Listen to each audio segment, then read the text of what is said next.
So it all began in 2002. I was on the campus of Valpo, and I'd met a girl. Now, at the time, I was a political science major, pre-law. She was a business major, and things went really well. In fact, she loved Scrabble. That was a huge plus. And we clicked really well. But that next semester, I had to break the news to her.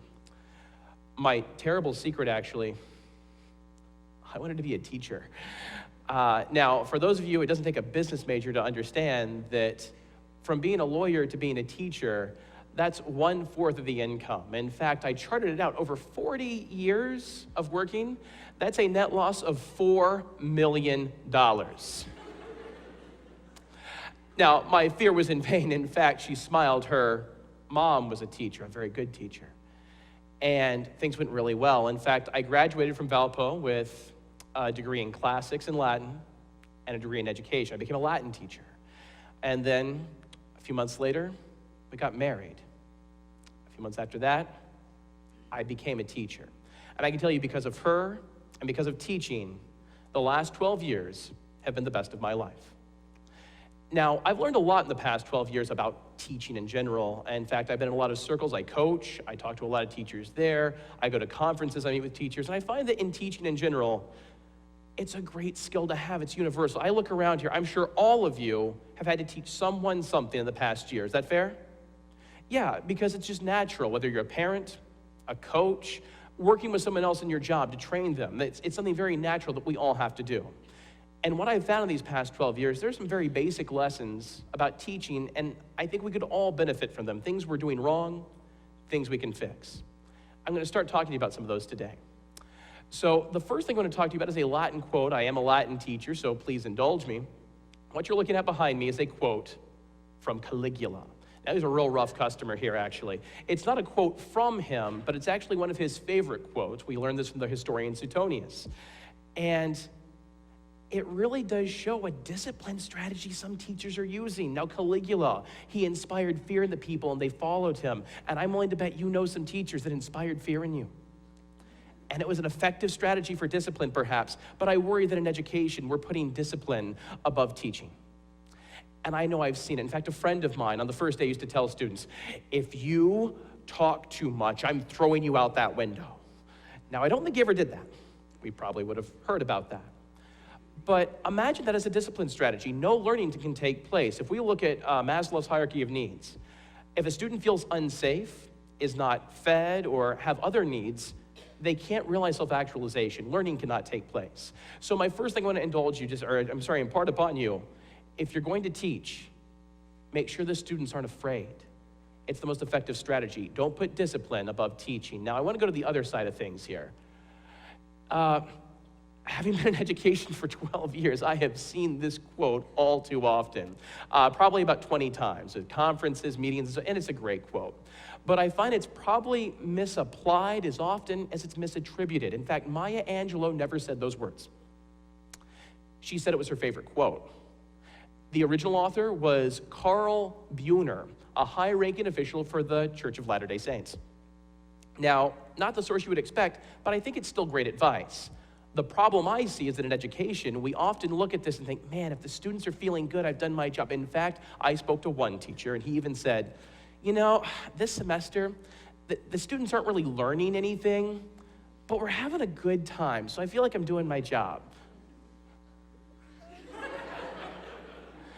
I wished I had said what I'm going to say to you now. No, you are not. In fact, if all we worry about is making students feel good, we're not teaching them. We're entertainers at that point. And I think entertaining is a great tool in our toolbox as teachers. If we can keep the kids happy and entertained, it's a great conduit for learning. Because when students feel happy, they feel creative, they can express themselves. It's a safe environment. But again, all of education is about balance. Not too much discipline, not too much entertainment, but hitting that sweet spot in between. Now, at my time at Valpo, I also had the opportunity to take a course on the teachings of Paul. One of my favorite quotes is behind me here. It's from 2 Corinthians. I adore this. I think any institution of learning should have this inscribed on a wall somewhere. Look at the aspects of it. Number one, I've become all things to all people that I might save some. all people. I know in education, every day, the kids that walk through that door. I have kids with behavioral emotional needs, who are visual learners, who are audio learners, kinetic learners. You see those kids are always kind of moving around. They need to do that to learn. I have kids from different races, from different religions. I have kids from all sorts of backgrounds and all sorts of personal baggage. Every type of kid will walk through that door, and I have to teach them all at once. And that's why I like the other aspect of this. I have to become all things. In fact, good teachers know this. We call this differentiation. What that means is we differ our teaching strategies over the course of each day, sometimes in the course of each class period. I may teach to my audio learners at one point, flip it around to my visual learners. I may be more personable, get down to someone's level, and then maybe I'm more sterner. I have to vary things. That's what good teachers do. I become all things. And then finally, we're only gonna save some. I think in education, we put too much pressure on ourselves sometimes that we have to save everyone. In fact, I'll tell you one story from my early days of teaching. This young girl, she was a troubled child. She would come in, she would talk back to me, and I'd have to kind of deal with that. Her grades were subpar at best. And then something happened. Midway through the semester, her grades turned around. She was interacting in class positively. She was kind. And then one day she came by to ask me a question. I couldn't help but ask, what had I done? What differentiation had I employed that saved her? And I asked her, I said, so what's happened? You're doing a lot better now. And she simply looked up and kind of smiled. She said, my other parent has custody now. In education, we can't control some things. We have to let that go. No matter what we do or what we try, some students, we can't do things to save them. And I think there's a spirit of forgiveness that permeates education that needs to. We need to let some of that stuff go. However, I do find right now that in education, there's a certain demographic we're not differentiating for. A certain group of students that, in fact, surveys have shown over 70% of teachers say they feel like these students aren't getting what they need, and those teachers don't know what to do. Those are gifted and talented students. Now, I have to give a few caveats here. When most people think about gifted and talented students, and in Indiana, we actually call them high ability students. People think, oh, it's the smart kids? He wants to tell us to say that they're fine. No, they're not. In fact, I'll tell you a few things about it. If you look at the definition, this stretches beyond math, science, leadership, creativity. Being high ability is more than just being the smart kid. I should know. I was one. When I was in elementary school, I found myself being very bored in the back of the class. I did act out a little bit, admittedly, but more or less, I just wanted to do more than what was being done in the class. Now, I found out later on, I had to test myself for a class, what my IQ was. Unsurprisingly, I was average. I still am.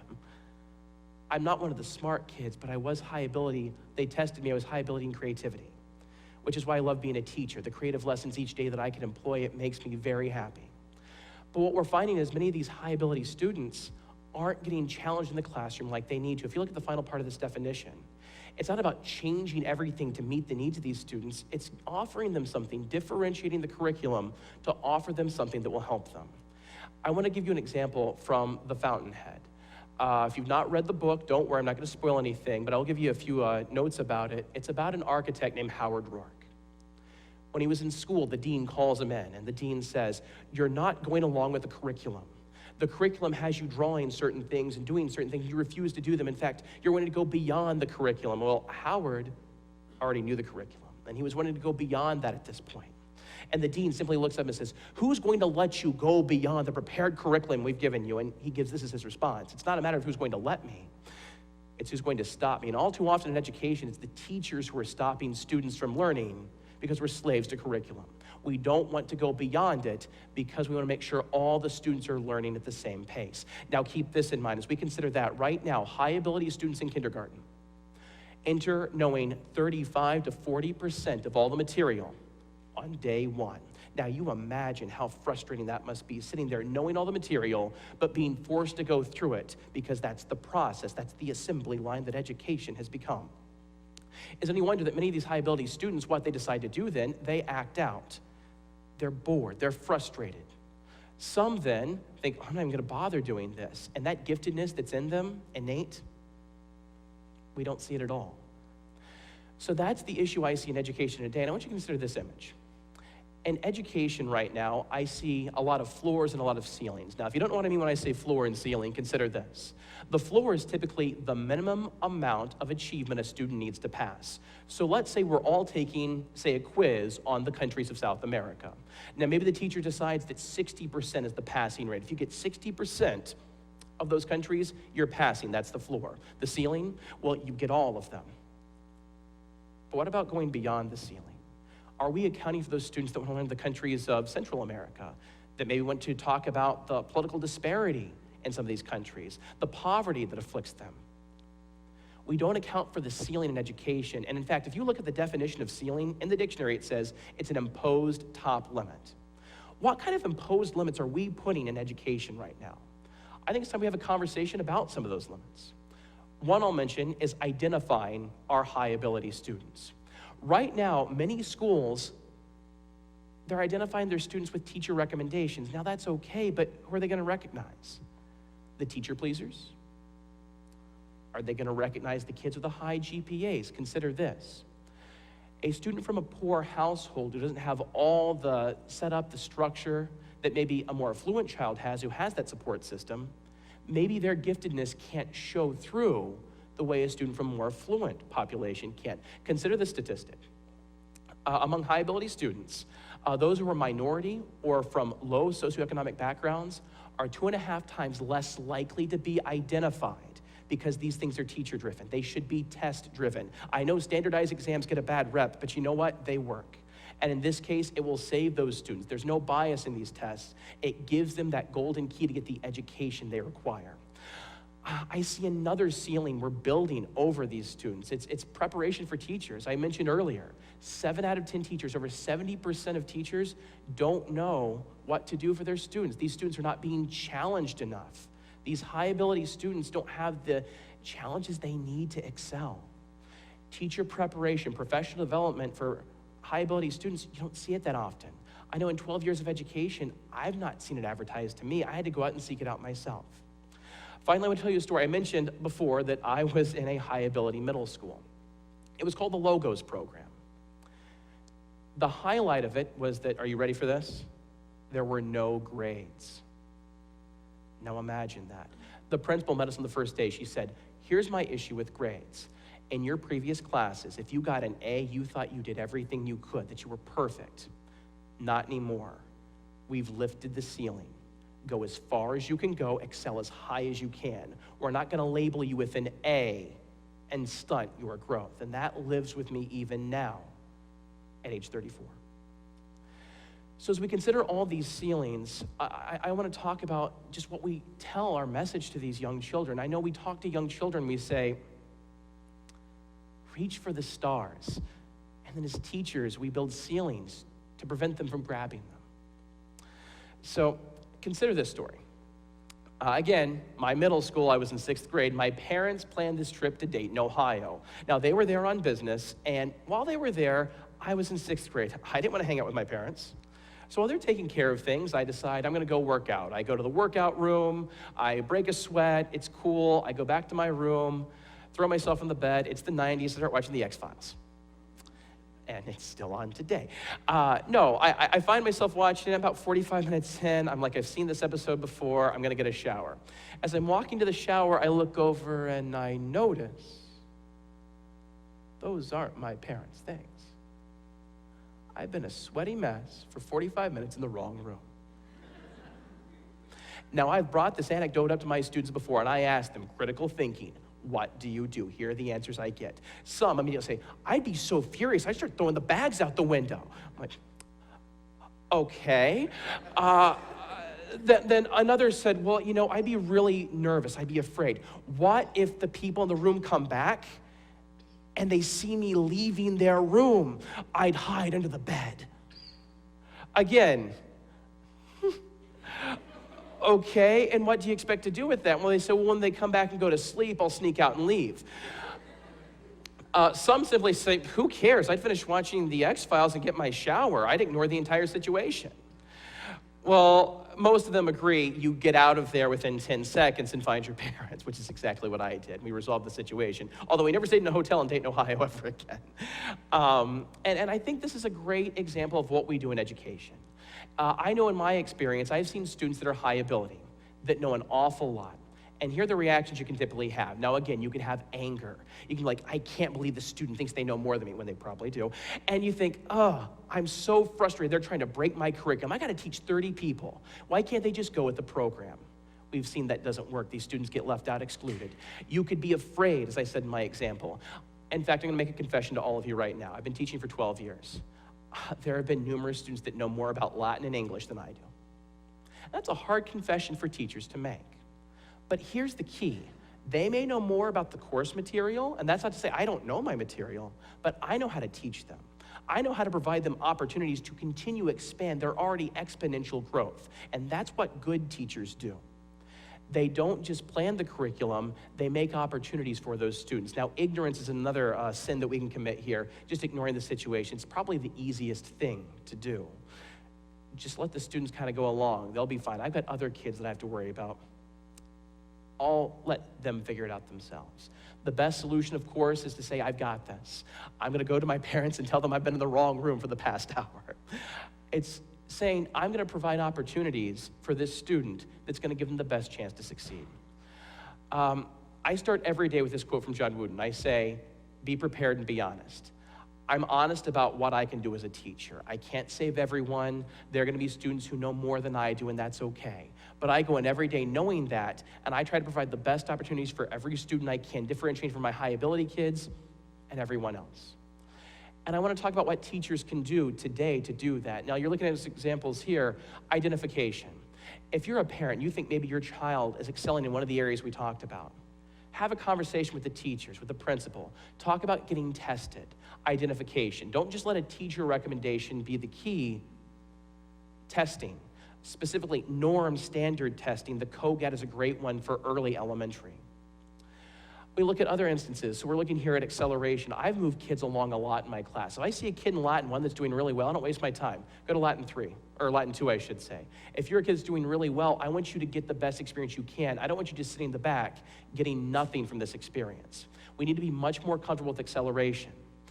Compacting. So for instance, I know if I see a kid over the course of a 2-week lesson, I'm like, okay, this kid could probably get this lesson in about 2 days. Well, give them extra stuff to do on the side. Compact your curriculum and allow them to do different things. They're not just sitting there bored and acting out. If we look at peer professional development, I think those opportunities need to be made more often for teachers.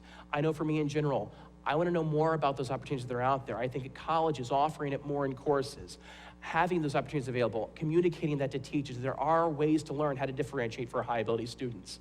Finally, extracurricular activities. Sometimes a kid cannot excel just in the classroom.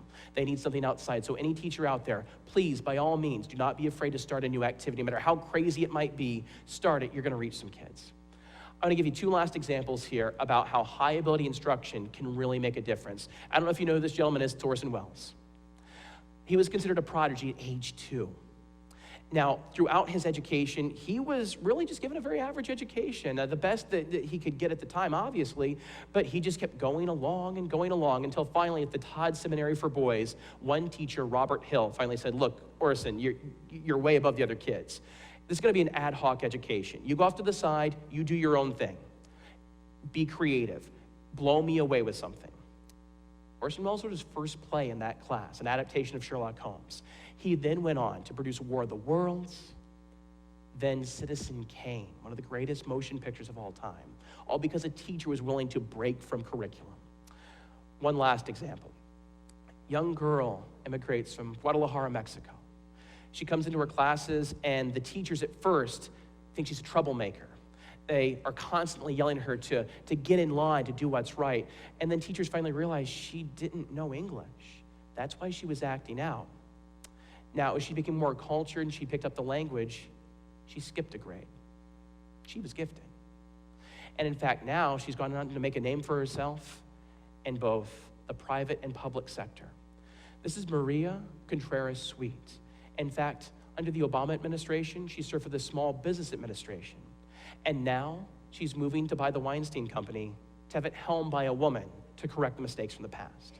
All because, again, a teacher is willing to recognize a high-ability student and not just let her sit in the back of the class to be a troublemaker.